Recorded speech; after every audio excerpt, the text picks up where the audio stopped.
Perkenalkan, nama saya Selvi Anggreni. Saya mahasiswi dari Program Studi Pendidikan Islam Anak Usia Dini semester 5 dengan NIM 1201092136. Baiklah, di sini saya akan menjawab pertanyaan ujian setengah semester dengan mata kuliah Pengembangan dan Telaah Kurikulum RA. Baiklah, saya akan menjawab pertanyaan yang pertama, yaitu soalnya, jelaskan mengapa belajar di PAUD berkaitan dengan aktivitas keseharian anak. Nah, seperti yang kita ketahui bahwa pendidikan anak usia dini itu identik dengan belajar sambil bermain. Karena melalui bermain, anak bisa mendapatkan pengetahuan dan wawasan yang baru serta pengalaman yang baru. Nah, anak-anak itu kan kesehariannya bermain. Jadi melalui bermain itu anak bisa mendapatkan anak bisa mengembangkan 7 aspek perkembangannya. Jadi di antara pendidikan PAUD itu sangat keterkaitan dengan keseharian anak.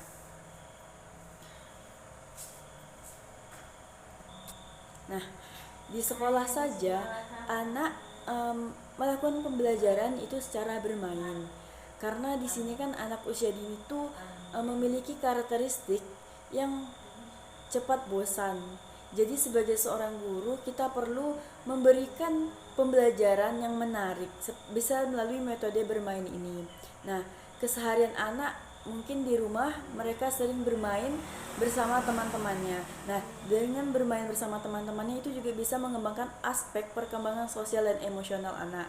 Jadi pembelajaran di PAUD sama pembelajaran di keseharian itu sangat keterkaitan. Baiklah, saya akan menjawab pertanyaan nomor 2, yang mana jelaskan mengapa di PAUD pembelajarannya mengandung konsep belajar sambil bermain.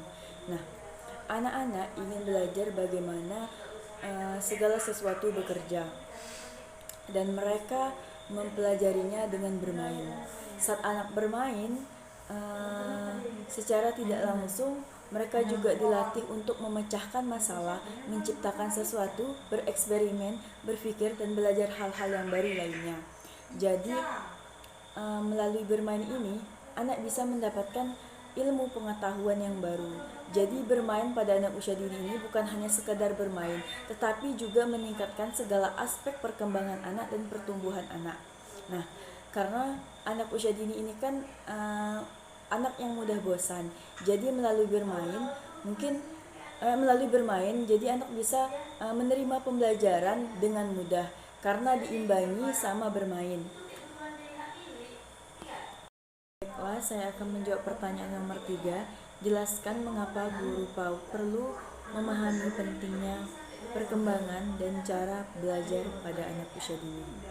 Nah, pengetahuan tentang perkembangan anak usia dini dapat memberikan pengertian dan pemahaman terhadap diri sendiri. Nah, jadi sebagai seorang guru, kita terlebih dahulu memahami perkembangan dan pertumbuhan anak itu seperti apa. Jika kita saja tidak paham, bagaimana kita mau menerapkan perkembangan dan pertumbuhan itu kepada anak? Nah, jika kita sudah paham tentang tumbuh dan perkembangan anak, tentunya kita bisa memberikan edukasi secara optimal untuk pertumbuhan dan perkembangan anak tersebut. Nah, anak usia dini itu kan memiliki karakteristik belajar yang tidak bisa dipaksa. Karena jika kita paksa, nanti akan terkena pada mental anak. Jadi kita juga harus memahami cara belajar anak tersebut bagaimana. Apakah anak tersebut belajarnya